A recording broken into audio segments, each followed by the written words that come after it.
Corporate అనుకూల 4 labour కోడ్లను రద్దు చేసి పాత కార్మిక చట్టాలను మరియు మహాత్మా గాంధీ జాతీయ ఉపాధి హామీ చట్టాన్ని యథాతథంగా అమలు చేయాలని డిమాండ్ చేస్తూ కాకినాడ కలెక్టరేట్ వద్ద సిపిఐ ఎంఎల్ లిబరేషన్ మరియు దాని అనుబంధ ప్రజా సంఘాల ఆధ్వర్యంలో ధర్నా నిర్వహించారు.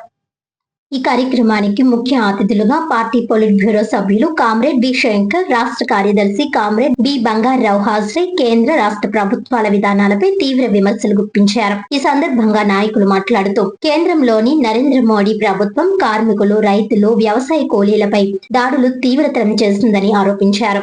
ఆర్ఎస్ఎస్ అజెండాను అమలు చేస్తూ రాజ్యాంగ హక్కులను కాలరాస్తోందని విమర్శించారు. అమెరికాతో కుదుర్చుకున్న వాణిజ్య ఒప్పందం దేశ సార్వభౌమత్వానికి విఘాతం కలిగిస్తోందని, భారత రైతులు, చిన్న వ్యాపారులు, మత్స్యకారులు ఆర్థికంగా నష్టపోతున్నారని ఆగ్రహం వ్యక్తం చేశారు. వెంటనే ఆ ఒప్పందాన్ని రద్దు చేయాలని డిమాండ్ చేశారు. అలాగే స్వామినాథన్ కమిషన్ సిఫార్సుల మేరకు రైతులకు గిట్టుబాటు ధరలు, సబ్సిడీలు ఇవ్వాలని, ఎరువులు మరియు పురుగు మందుల ధరలు తగ్గించాలని కోరారు. కార్పొరేట్ అనుకూల 4 లేబర్ కోడ్లను రద్దు చేసి పాత కార్మిక చట్టాలను అమలు చేయాలని డిమాండ్ చేశారు. Mahatma Gandhi national rural employment guarantee act ప్రకారం సంవత్సరానికి 200 రోజులు ఉపాధి, రోజుకు 600 రూపాయలు కనీస వేతనం కల్పించాలని, ఉపాధిని హక్కుగా గుర్తించాలని డిమాండ్ చేశారు. కేంద్ర ప్రభుత్వం 90% నిధులు ఇవ్వాలని కోరారు. రాష్ట్రంలో అర్హులైన పేదలకు గ్రామాల్లో 3 సెంట్లు, పట్టణాల్లో 2 సెంట్ల ఇళ్ల స్థలాలు ఇచ్చి గృహ నిర్మాణం చేపట్టాలని, పెన్షన్లు మంజూరు చేయాలని, సాగు చేస్తున్న ప్రభుత్వ భూములకు పట్టాలు ఇవ్వాలని కోరారు.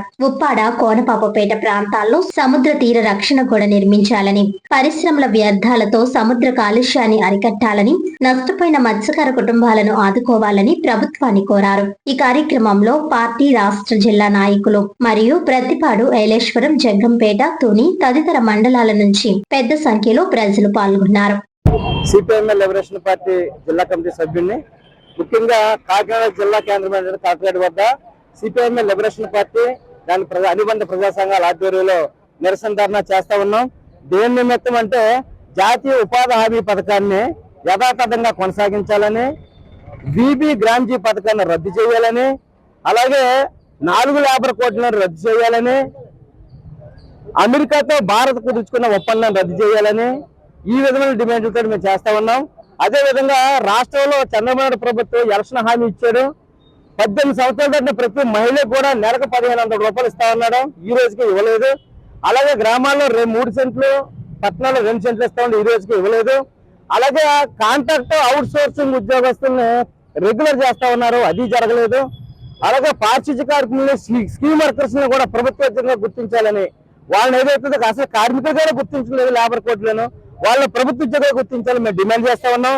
ఈ డిమాండ్లన్నీ కూడా కేంద్ర రాష్ట్ర ప్రభుత్వాలు ముక్తకంఠంతో అమలు చేయాలని ఈ సభాముఖంగా మేము డిమాండ్ చేస్తా ఉన్నాం. సిపిఎంఎల్ లిబరేషన్ పార్టీ రాష్ట్ర కార్యదర్శిని మరి ఈ రోజు కాకినాడ కలెక్టర్ దగ్గర ఈ ధర్నా యొక్క ముఖ్య ఉద్దేశం ఏంటంటే, మరి భారతదేశంలో ఇప్పటి వరకు మహాత్మా గాంధీ జాతీయ ఉపాధి హామీని పెట్టినటువంటి యూపీఏ ప్రభుత్వం ఇప్పుడు ఏదైతే ఉందో ఈ ఎన్డీఏ ప్రభుత్వం వచ్చిన తర్వాత మహాత్మా గాంధీ పేరును తీసేసి దానికి బీజీ గ్రామ్జీ అనేటువంటి పథకాన్ని పెట్టి మొత్తం వ్యవసాయ కూలీలకు ఉన్నటువంటి ఒకే ఒక చట్టాన్ని వాళ్ళు మార్పులు చేసి ఆ చట్టాన్ని ఏ రకంగా ఎత్తేద్దాం అన్నటువంటి ప్రయత్నం చేస్తా ఉన్నారు. దాన్ని వ్యతిరేకిస్తూ మేము మహాత్మా గాంధీ జాతీయ ఉపాధి హామీ పథకాన్ని కొనసాగించాలని చెప్పేసి డిమాండ్ చేస్తూ దేశవ్యాప్తంగా ఉద్యమాలు జరుగుతూ ఉన్నాయి. అందులో భాగంగా ఇక్కడ కూడా ఈ రోజున మేము ఈ ధర్నా నిర్వహిస్తూ ఉన్నాం.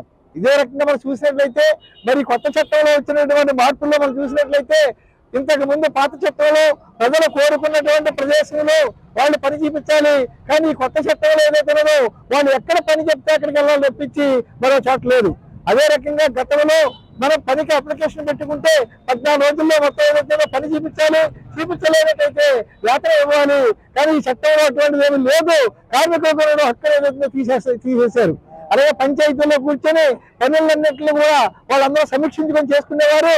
కానీ ఇప్పుడు ఏదైతే ఉందో ఆ యొక్క రాజకీయ నాయకులు, అక్కడ ప్రభుత్వాధికారుల యొక్క దయా దాక్షాయ పనులు ఉంటాయి తప్పించి మామూలుగా బట్టి మాత్రం ఈ రాజకీయాల యొక్క అనుకూలమైన వాళ్ళకి పనులు ఉంటాయి తప్పించి నిజమైన కార్మికులకు ఏదైతుందో పనులు ఉండో లేదు.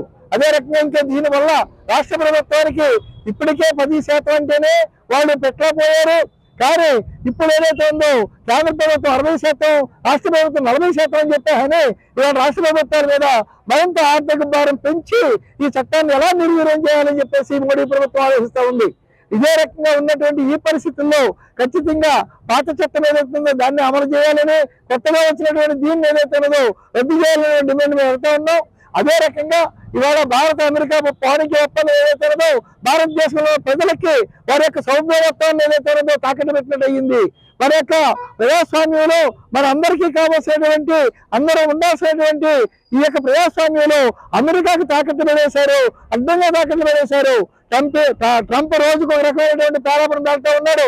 ఈ రోజు 10% అన్నాడు, రేపు 50 అన్నాడు, ఎల్లుండి 100 అంటున్నాడు, మళ్ళీ 10 అంటున్నాడు. ఈ రకంగా ఉన్నటువంటి పరిస్థితుల్లో మరి యొక్క దేశాన్ని ఏదైతే ఎటువంటి చర్చలు జరపకుండా ట్రంప్ యొక్క పథకానికి ట్రంప్ పెట్టినటువంటి వాణిజ్య ఒప్పందానికి మోడీ గారు తల వంచి మొత్తం ఆయన ఏదైతే చేశాడు. కాబట్టి ఈ వాణిజ్య ఒప్పందం నుంచి బయటకు వచ్చి చర్చించి అప్పుడు ఒప్పందం గురించుకోమని చెప్పేసి మనం అంటూ ఉన్నాం. ఆ రకంగా ఇదే రకంగా చూసినట్లయితే లేబర్కి సంబంధించినటువంటి కోట్లన్నింటినీ కూడా మొత్తం ఎత్తివేయడం జరిగింది. 4 లేబర్ కోట్లు పెట్టి కార్మికుల యొక్క హక్కులన్నింటినీ కూడా ఎత్తివేయడం జరిగింది. ఆ లేబర్ కోట్లు 4 రద్దు చేసి ఖచ్చితంగా మొత్తం అన్ని కూడా వీళ్ళకి ఇవ్వాలనేది. అలాగే వైఎస్ జగన్ పాలనలో వ్యవసాయం ఇచ్చారు, కానీ అవి ఏదైతే ఈ ఏడాదికి ఇంకా కూడా ఆ రకంగానే ఉన్నాయి. అటువంటి వాటిలో ఏదైతే చంద్రబాబు నాయుడు అధికారంలోకి వచ్చేటప్పుడు పల్లెటూరులో 3 సెంట్లు, పట్టణాల్లో 2 సెంట్లు ఇస్తానని చెప్పి అన్నాడు. అది చేయడానికి ఖచ్చితంగా అమలు చేయమని చెప్పి మేము డిమాండ్ చేస్తా ఉన్నాం. అదే రకంగా పెన్షన్లు ఏవైతున్నాయో రాజకీయ గతంలో వాలంటీర్లు ఉండేవారు, రాజకీయ జోక్యం తక్కువగా ఉండేది. కానీ ఇప్పుడు ఏదైతే రాజకీయ జోక్యం ఎక్కువైపోయింది. వాళ్ళకి వచ్చిన వాళ్ళకి పెన్షన్లు ఉన్నట్టున్నారు, నచ్చిన వాళ్ళకి ఏదైతుందో కంపెనీలో పోయిందని చెప్పి చెప్తా ఉన్నారు. ఆ రకంగా కూడా చాలా ఇబ్బందులు పాలు చేస్తా ఉన్నారు. అదే రకంగా మైనింగ్లు ఏవైతున్నాయో ఇవాళ మెట్ట ప్రాంతాల్లో ఉన్నటువంటి మైనింగ్ని గిరిజనులు ఏదైతుందో పక్కన పడేసి, గిరిజన హక్కులు కాలవాసేసి, గిరిజనులు ఏదైతే కేసులు పెడేసి బెదిరించి ఇవాళ మైనింగ్ ఏదైతుందో మొత్తం తోలేస్తా ఉన్నారు. ఇక రేపు పోయే 5 సంవత్సరాల్లోనే కూడా ఏ కొండలో కూడా మిగిలిన కాపాడతలేదు. బాంబోలో కొండలన్నింటినీ కూడా తోలేస్తా ఉన్నారు. అందుచేత మైనింగ్లు ఏవైతున్నాయో అక్కడ ఉన్నటువంటి నిరుద్యోగులందరికీ కూడా సొసైటీలు ఏర్పాటు చేసి ఆ సొసైటీ ద్వారా మైనింగ్ నడిపించడం ద్వారా యువతకి ఏదైతే పని నడిపించవలసి వస్తుందని చెప్పేసి మేము డిమాండ్ చేస్తా ఉన్నాం. అలాగే నిరుద్యోగ వృత్తి ఏదైతే ఉన్నదో వాళ్ళు ఇస్తా ఉన్నారు. ఈ వేళకి ఎక్కడ కూడా మాట్లాడిన పాపాన్ని పోలేదు. అందుచేత 5,000 రూపాయలు నిరుద్యోగ వృత్తి కూడా ఇవ్వాలని చెప్పేసి మేము డిమాండ్ చేస్తా ఉన్నాం.